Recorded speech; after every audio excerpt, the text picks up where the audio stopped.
The monthly arrival of the Oakhaven Homeowners Association newsletter used to be a mildly annoying event, a reminder of the existence of overly zealous neighbors and their obsession with conformity. Now, under the reign of Karen Peterson, it was a source of dread, a harbinger of financial ruin, a personalized lottery of ludicrous fines. This month's edition was particularly egregious. John, a retired accountant with a meticulous eye for detail and a deep-seated aversion to injustice, stared at the crisp white envelope with a growing sense of fury. He'd already braced himself for the usual nonsense, a warning about his mailbox being a quarter-inch too low, a complaint about the color of his garden gnomes, a battle he'd fought and surprisingly won last year, or perhaps a reminder about the approved length of grass blades, measured no doubt with Karen's infamous ruler. But this was beyond anything he'd ever imagined.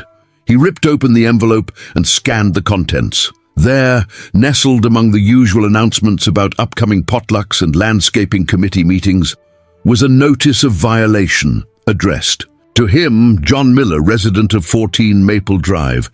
The violation? Unauthorized exterior decoration, inflatable flamingo.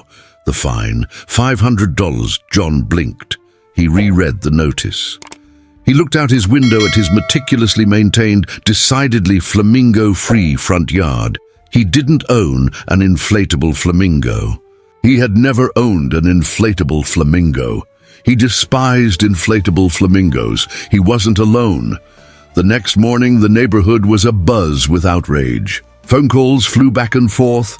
Neighbors gathered on porches and in driveways, comparing notes, their voices rising in a chorus of disbelief and anger. Mrs. Henderson, the sweet elderly woman who lived across the street, had received a fine for $750 for having a non-compliant wind chime. The offending wind chime, a delicate, tinkling thing that had hung on her porch for years, had been taken down months ago after a previous and equally ridiculous complaint from Karen Mr. Johnson. The retired veteran had been cited for having an unapproved American flag displayed on his porch. The flag, a symbol of his patriotism and his service to his country, was apparently too large and distracting. The stories poured in, each one more absurd than the last. Karen, it seemed, had abandoned all pretense of enforcing actual HOA rules and had embarked on a campaign of financial terrorism, issuing fines for non-existent violations, for long-resolved issues, for anything and everything she could dream up. And the threats were escalating. Those who dared to challenge her, to question the fines, to demand proof of their alleged violations, were met with even more fines, with threats of liens on their properties, with the chilling specter of foreclosure. Karen was using the HOA, not as a tool for community management, but as a weapon of extortion, a means of enriching herself and punishing anyone who dared to defy her. John, with his accounting background, started to see a pattern. The fines were increasing, the violations were becoming more arbitrary, and the threats were becoming more severe. It wasn't just about control, it was about money. It was about Karen using the HOA as her personal ATM, extracting funds from her. Neighbors through fear and intimidation. And he knew, with a growing sense of certainty, that he had to do something to stop her. He wasn't just fighting for his own finances, he was fighting for the soul of his community. He gathered his neighbors, his voice calm but firm. We need to fight back and document everything. The crumpled HOA violation notice, with its absurd accusation of an inflatable flamingo offense, lay on John's kitchen table, a symbol of Karen's increasingly brazen and bizarre reign of terror. He'd initially dismissed it as another example of her petty tyranny, but something about it, a nagging sense of unease, kept pulling at his attention. He picked up the notice again, his accountant's eye scanning the details, searching for anything that seemed out of place. He examined the fine print, the payment instructions, the contact information. And then he saw it. The account number listed for payment of the fine didn't match the account number on his previous HOA due statements. It was a subtle difference, a single digit changed, but it was enough to trigger his alarm bells. He pulled out his old HOA records, meticulously organized in a file folder, and compared the account numbers. He was right. The account number on the violation notice was different. It wasn't the official Oakhaven HOA account. It was something else. He felt a surge of adrenaline, a sense of excitement mixed with a growing apprehension. He was on to something. He didn't know what it was yet, but he knew it was significant. His suspicions were further fueled by a chance observation the next day. He was walking his dog, Sparky, past Jerry Morton's house. Jerry, Karen's sycophantic assistant, a weaselly little man who always seemed to be lurking in the shadows, was snapping pictures of Mr. Johnson's house. John paused, pretending to adjust Sparky's leash, watching Jerry carefully. He saw Jerry reach into his bag and pull out a small, brightly colored garden gnome. He placed the gnome on Mr. Johnson's lawn, stepped back, and took several pictures. Then he quickly retrieved the gnome, put it back in his bag, and scurried. Away, John's blood ran cold. He'd seen enough. Jerry wasn't just documenting violations, he was creating them. He was planting evidence, manufacturing reasons to fine residents, feeding Karen's insatiable greed. He rushed home, his mind racing. He needed proof. He needed evidence that would stand up to scrutiny. He grabbed his laptop and opened the latest batch of violation notices he'd received, the ones with the photographic evidence of his alleged infractions. He examined the images closely, zooming in, enhancing the contrast, looking for any inconsistencies, any anomalies. And then he saw them. The inflatable flamingo photo was a blurry mess, clearly taken from a distance at night. But when he zoomed in on the flamingo, he saw it, a faint, telltale pixelation around the edges, a slight distortion of the background, the unmistakable signs of digital manipulation. The flamingo had been photoshopped into the image. He checked the other photos, the ones supposedly documenting his overgrown grass, his non-compliant mailbox, his unapproved garden gnomes. He found similar inconsistencies, blurred edges, distorted perspectives, mismatched lighting. The evidence was clear. Karen, or someone working for her, was fabricating the violations, using digital manipulation to create the illusion of wrongdoing. He had the proof he needed. He had the smoking gun. Now it was time to expose Karen's lies, to dismantle her corrupt empire, and to restore justice to Oakhaven. He felt a surge of determination, a sense of righteous anger, and a quiet confidence that this time, Karen had gone too far. She had underestimated her neighbors, she had underestimated their intelligence, and she had underestimated their willingness to fight back. The game was on, and John, the quiet, retired accountant, was about to become Karen's worst nightmare. The meeting was set up under false pretenses. Karen, her voice dripping with feigned concern, had called John, claiming she wanted to resolve the outstanding violations and find a way to move forward. John, suspecting a trap, agreed to meet her at the community center, but he came prepared. He had his phone set to record, and he'd alerted several of his neighbors, asking them to be nearby just in case. Karen arrived, radiating her usual air of self-importance, a thick folder clutched in her hand. "Mr. Miller," she began, her voice smooth and condescending, "I'm so glad we could meet. I understand you've been having some difficulties complying with the HOA guidelines." "Difficulties?" John repeated, his voice laced with sarcasm. "You mean the fabricated violations? The photoshopped evidence? The blatant extortion?" Karen's smile faltered for a moment, but she quickly recovered. "Mr. Miller," she said, her voice now hardening, "I'm trying to be reasonable here, but your continued defiance is troubling. It's creating a negative atmosphere in the community, and it's going to cost you." She opened the folder and pulled out a stack of photographs. They were, as John expected, more fakes. Images of his house with various violations digitally added: an overflowing trash can, a non-regulation garden hose, a chipped paint spot on his front door. "As you can see, Mr. Miller," Karen said, her voice dripping with false sympathy, "the violations are piling up, the fines are accumulating, and if you continue on this path, we will have no choice but to take further action. Liens on your property, foreclosure, we wouldn't want that, would we?" It was a blatant threat, a naked attempt at intimidation, but John wasn't intimidated, he was furious. "You're lying," he said, his voice low and steady. "Those photos are fake. You're trying to extort me, and I'm not going to pay you a dime." Karen's eyes narrowed. "You're making a mistake, Mr. Miller," she said, her voice now a menacing growl. "A big mistake. You don't want to make an enemy of me." She leaned forward, her face inches from his, her breath hot on his cheek. "I have ways of making people comply," she whispered. "Ways you wouldn't even imagine."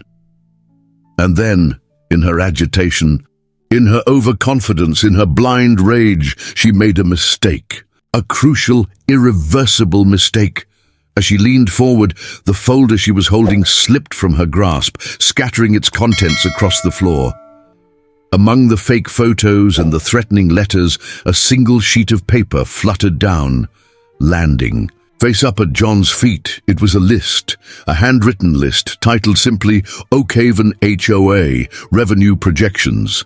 The list contained names, addresses, and dollar amounts. The names were familiar: Mrs. Henderson, Mr. Johnson, other residents who had been targeted by Karen's recent wave of violations. The dollar amounts were staggering, hundreds, even thousands of dollars next to each name. And the names on the list, John noticed with a growing sense of horror, shared a common thread. They were all elderly residents, single women, people living on fixed incomes, people who were vulnerable, people who were easy targets for Karen's predatory schemes. It was a smoking gun. A clear, undeniable piece of evidence that exposed Karen's true motives. It wasn't about enforcing rules. It was about money. It was about preying on the vulnerable, about lining her own pockets at the expense of her neighbors. John picked up the list, his hand trembling slightly. He looked at Karen, her face now a mask of panic, her eyes wide with fear. She knew she'd made a mistake. She knew she'd been exposed. "This," John said, his voice shaking with righteous anger, "is going straight to the police." Karen's carefully constructed facade of authority, of control, of invincibility, crumbled before his eyes. She had been caught, red-handed, and this time there would be no escape. The list, a single sheet of paper, had sealed her fate. John knew he needed expert help to unravel Karen's complex web of deceit. The handwritten list was damning, but it was just the tip of the iceberg. He needed someone who could follow the money, someone who could trace the flow of funds, someone who could expose the full extent of Karen's financial crimes. He reached out to Linda Chen, a retired forensic accountant who lived a few blocks away. Linda, a sharp, meticulous woman with a reputation for uncovering even the most well-hidden financial irregularities, had initially been reluctant to get involved in the HOA drama. She'd considered it a petty squabble, a neighborhood dispute, beneath her notice. But when John showed her the list, when he explained his suspicions about the fabricated violations and the missing funds, her professional instincts kicked in. She saw the pattern, the potential for significant fraud, the deliberate targeting of vulnerable residents. She agreed to help, not for money, but for justice. "This isn't just about HOA fees, John," she said, her voice grim. "This is about financial exploitation. This is about elder abuse. This is about criminal activity." Linda began her investigation, poring over HOA financial records, bank statements, property records, and tax filings. She traced the flow of money from the residents' payments, through the various accounts, and ultimately to its final destination. The results were shocking, even to someone as seasoned as Linda. The fines that Karen had been so diligently collecting weren't going into the official Oakhaven HOA bank account. They were being diverted, siphoned off, into a separate account, an account controlled by a company called Community Standards LLC. Linda investigated Community Standards LLC. She discovered that it was a shell corporation, a phantom entity, with no physical address, no employees, and no legitimate business purpose. It had been incorporated just 2 weeks before Karen had been elected president of the HOA, and its sole registered agent was none other than Jerry Morton, Karen's sycophantic assistant. The pieces of the puzzle were falling into place. Karen, with Jerry's help, had created a system for systematically defrauding the residents of Oakhaven, using the HOA as a front for her elaborate scheme. The fabricated violations, the photoshopped evidence, the threatening letters, it was all a carefully orchestrated plan to extort money from her neighbors. As Linda dug deeper, she uncovered even more evidence of Karen's wrongdoing. She found discrepancies in the HOA's budget, inflated invoices for landscaping and maintenance services, and unexplained transfers of large sums of money to offshore accounts. Meanwhile, John continued to gather evidence of Karen's harassment and intimidation tactics. He reviewed hours of security camera footage from his own house and from other residents who had started to come forward. One particularly damning piece of footage came from Linda Chen's own security camera, which had been strategically positioned to monitor the street. The footage, time-stamped at 3 a.m., showed Jerry Morton creeping through the neighborhood, placing violations, a garden gnome here, an overflowing trash can there, a non-compliant American flag there, on residents' properties. He would then take pictures, creating the evidence that Karen would later use to justify her fines. It was a clear, undeniable proof of their conspiracy, visual evidence of the lengths to which Karen and Jerry would go to maintain her control and to enrich themselves at the expense of their neighbors.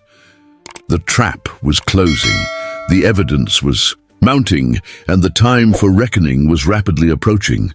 The knock on John's door came late at night, a hesitant, almost fearful tapping that barely registered above the gentle hum of the refrigerator. He opened the door to find a woman standing on his porch, her face pale, her eyes wide with a mixture of fear and desperation. "Mr. Miller," she whispered, her voice trembling. I need to talk to you. It's about Karen, about the HOA." John recognized her immediately.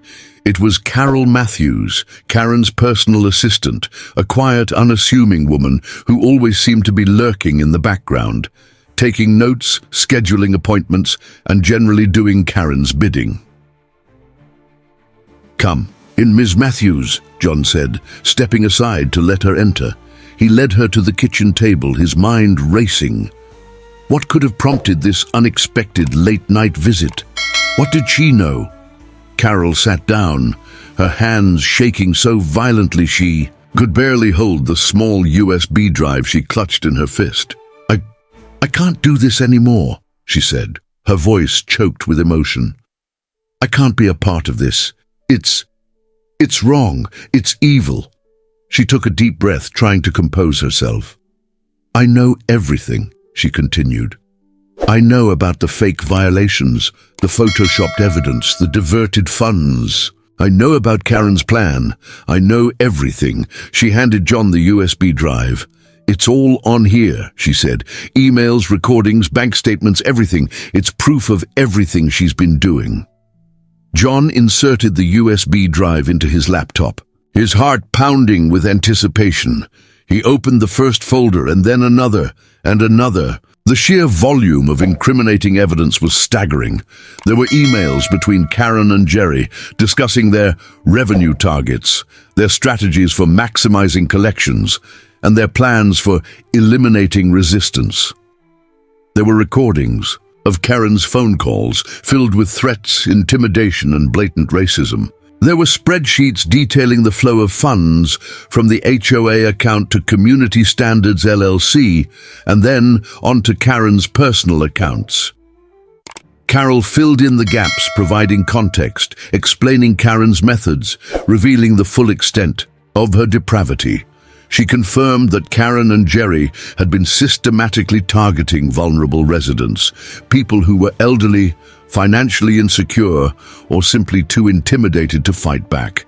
They had fabricated violations, manufactured evidence, and used threats of legal action to extort money from their neighbors. The numbers were staggering. In just 3 months, Karen and Jerry had siphoned off over $200,000 from the HOA and its residents, lining their pockets with the proceeds of their elaborate scam.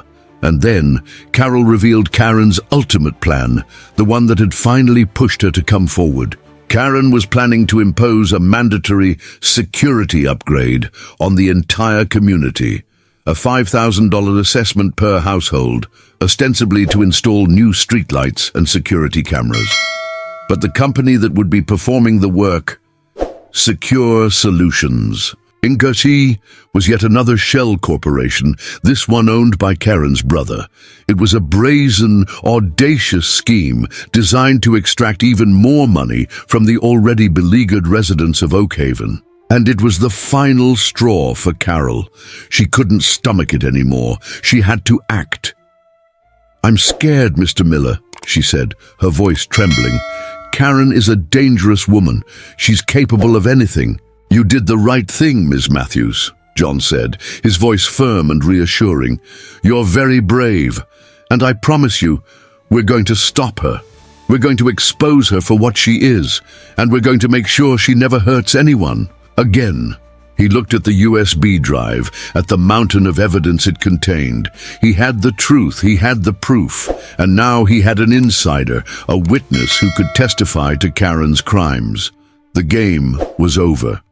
Karen's reign of terror was about to come to a crashing definitive end. The Oakhaven community room was once again filled to capacity, but this time the atmosphere was different. It wasn't just anticipation and anger that hung in the air. It was a sense of impending justice, a feeling that the tables were about to turn, decisively and irrevocably. John, Linda Chen, and Carol Matthews had meticulously planned their strategy. They had coordinated with Detective Martinez, a seasoned investigator with the local police department who had been quietly building a case against Karen for weeks. They had informed the other HOA board members, minus Jerry of course, of their findings, securing their cooperation and ensuring a united front. The meeting was ostensibly called to discuss routine HOA business, but everyone knew the real agenda. Karen, sensing that something was amiss but still clinging to her delusions of power, arrived late, her face a mask of forced composure. Jerry, looking pale and nervous, sat beside her, his usual sycophantic demeanor replaced by a palpable fear. And meeting began with a review of the HOA's finances, presented by Linda Chen. She meticulously detailed the discrepancies, the missing funds, the suspicious transactions, all leading back to Community Standards LLC and ultimately to Karen. "Karen," Linda said, her voice calm but firm, "can you explain these irregularities?" Karen, her face turning red, stammered, I don't know what you're talking about. These are all legitimate expenses. We're investing in the community." "Investing?" Linda retorted, her voice laced with sarcasm. "Investing in what, exactly? In your brother's shell corporation? In your personal bank account?" Carol Matthews, who was sitting quietly in the front row, wearing a small, inconspicuous microphone concealed beneath her blouse, spoke up. "Karen," she said, her voice trembling slightly, "tell them the truth. Tell them about the security upgrade. Tell them about Secure Solutions, Inc." Karen's eyes widened in panic. She hadn't expected Carol to betray her. She hadn't anticipated this level of coordinated resistance. "Carol," she hissed. "You don't know what you're talking about. You're confused. I'm not confused, Karen," Carol interrupted, her voice gaining strength. "I know exactly what I'm talking about. I know about the emails. I know about the recordings. I know about the money." Karen, realizing that she was trapped, that her lies were unraveling, that her carefully constructed facade was crumbling, lashed out. "You're all against me," she shrieked. "You're jealous. You're trying to destroy me." And then, in her blind rage, in her desperate attempt to deflect blame, she made a fatal mistake. "That money," she blurted out, "it wasn't for me. It was for the community, for future projects, for a new pool. Yes, a new pool. That's it." The room was silent. Everyone, even Jerry, stared at her in disbelief. She had just admitted, inadvertently but undeniably, to diverting HOA funds. She had confessed in front of the entire community to the very crime she had been trying to conceal.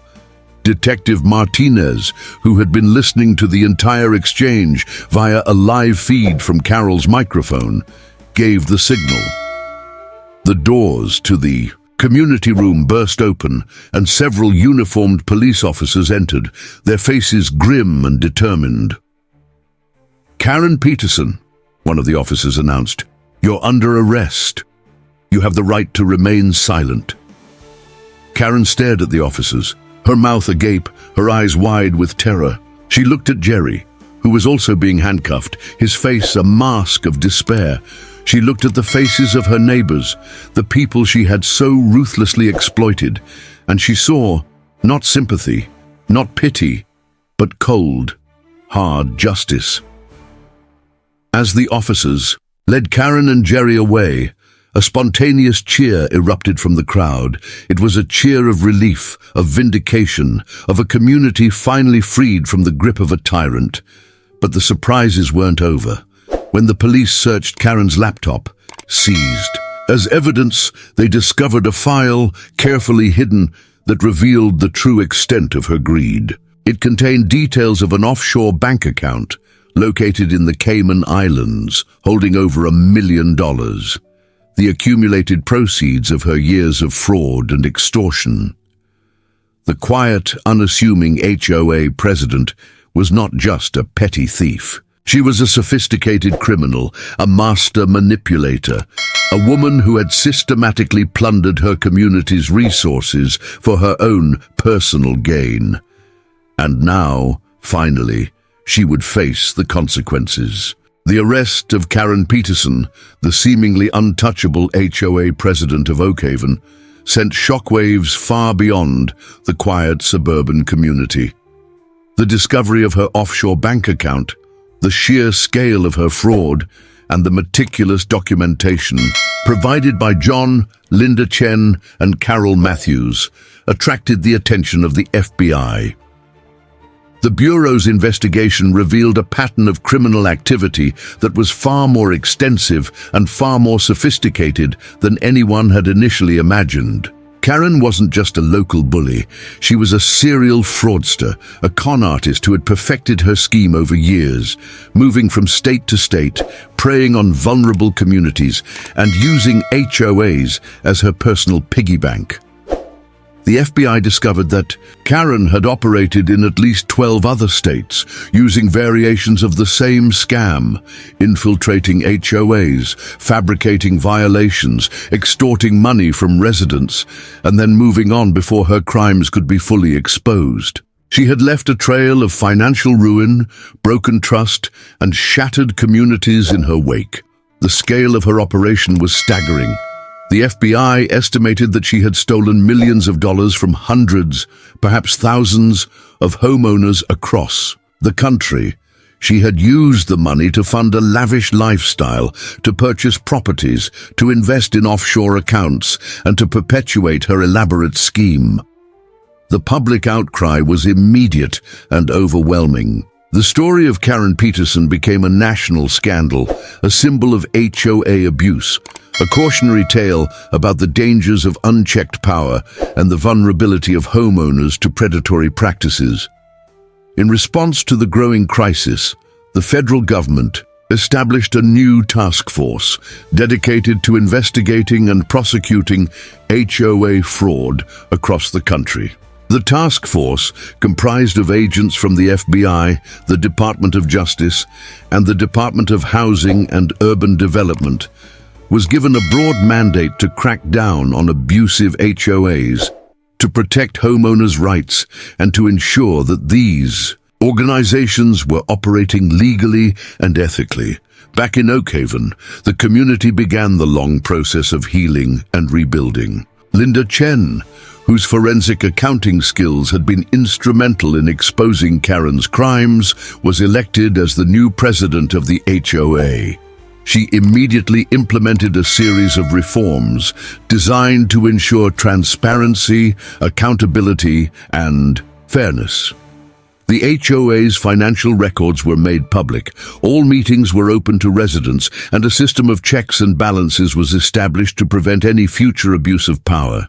The fabricated violations were rescinded, the illegally collected fines were refunded, and a fund was established to assist residents who had been financially harmed by Karen's actions. One of the most heartwarming outcomes of the saga was the restitution provided to Mrs. Gable, the elderly woman who had initially alerted Mike to the surveillance cameras. Mrs. Gable had been on the verge of losing her home due to Karen's predatory fines. The community, along with funds recovered from Karen's assets, rallied to pay off her debts, ensuring that she could remain in the home she loved. Oakhaven, once a symbol of HOA tyranny, became a model of community resilience and reform. The story of Karen's downfall and the community's triumph spread across the country, inspiring other homeowners to stand up to abusive HOAs, to demand transparency and accountability, and to fight for their rights. The quiet suburban neighborhood had become the epicenter of a national movement, a testament to the power of collective action and the enduring American spirit of justice and fair play. The fight was far from over, but a significant battle had been won, and the ripples of change were spreading far and wide. This sprawling tale of HOA corruption, reaching far beyond Oakhaven, underscores a vital truth. Trust must be earned, not assumed, and vigilance is the price of liberty, even in our own neighborhoods. Karen's long con highlights the dangers of unchecked authority and the seductive nature of power, reminding us that even seemingly minor positions can be exploited for personal gain. As we age, we often accumulate assets and may become targets for scams and exploitation. This story emphasizes the importance of staying informed, questioning irregularities, and seeking help when something feels wrong. It celebrates the power of community, demonstrating how collective action, fueled by courage and a shared sense of justice, can overcome even deeply entrenched corruption. Don't underestimate the value of neighbor watching out for neighbor. Furthermore, the story highlights the crucial role of whistleblowers, like Carol, and the importance of supporting those who speak truth to power. It's a call to action for all of us. Protect the vulnerable, challenge injustice, and remember that our accumulated wisdom and experience are invaluable tools in building and safeguarding our communities. Building trust and questioning is our repellent.